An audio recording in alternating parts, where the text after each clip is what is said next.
Good morning, Concord. Noah here with your daily devotion for today.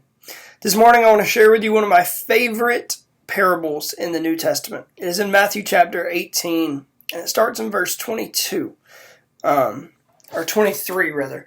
And it is the parable of the unmerciful servant. It has always been one of my favorite ones because I think it's one of the most convicting ones for me, just based on my personal struggles and dealing with other people sometimes. And so I want to read this parable to you, and then we're going to talk about it just a little bit.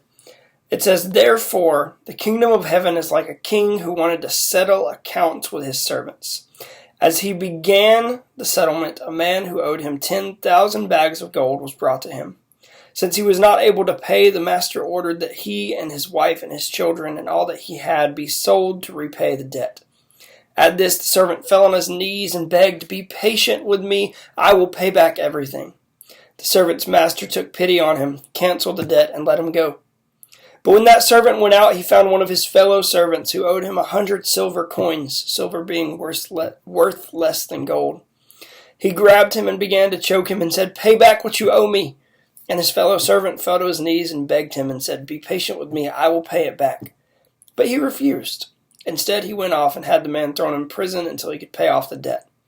When other servants saw what happened, they were outraged, and they told their master everything. The master called this servant in and said, 'You wicked servant, I canceled all the debt of yours because you begged. Shouldn't you have had mercy on your fellow servant just as I had on you?' In anger, his master handed him over to the jailers to be tortured until he should pay back all he owed."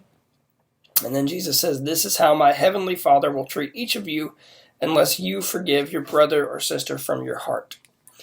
This parable comes right after Peter looks to Jesus and says, "How often should I forgive my brother when he sins against me?" And then Peter says, 7 times? And Jesus responds with, "No, 77 times, or 7 times 70 times, depending on which translation you're using." And one of the reasons this has always stuck out to me is that final closing point that Jesus makes.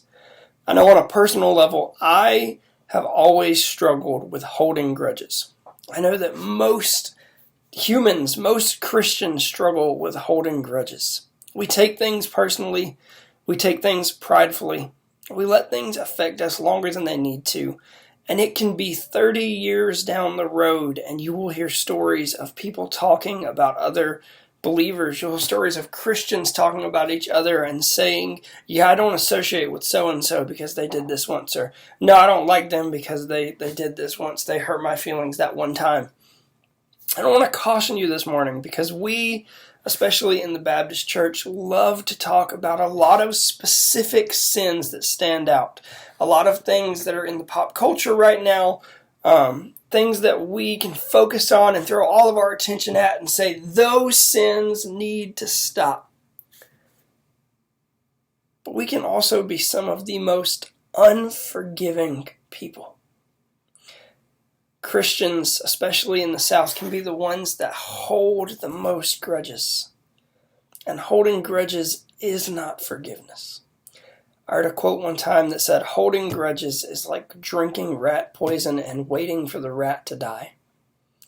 We in the church are called to forgive. We're not called to be foolish. We're not called to let everyone into our lives with full authority and full involvement, especially if they've hurt us many times. But we are called to forgive, and we're not called to hold grudges. So this morning, I don't know who's hurt you recently. I don't know who's hurt you in the past 30 years. But it is not the job of the Christian to hold those grudges and hold that bitterness and hold those negative thoughts of others. It is the job of the Christian to give those emotions to God, to forgive others, to love others, and to try our best to live at peace with one another. That is my devotion for you this morning. I love you. I'm praying for you. I hope to see you this weekend in church. But if you're not there, we totally understand because, as we've said, we want you guys to be comfortable as you worship. I will see you later.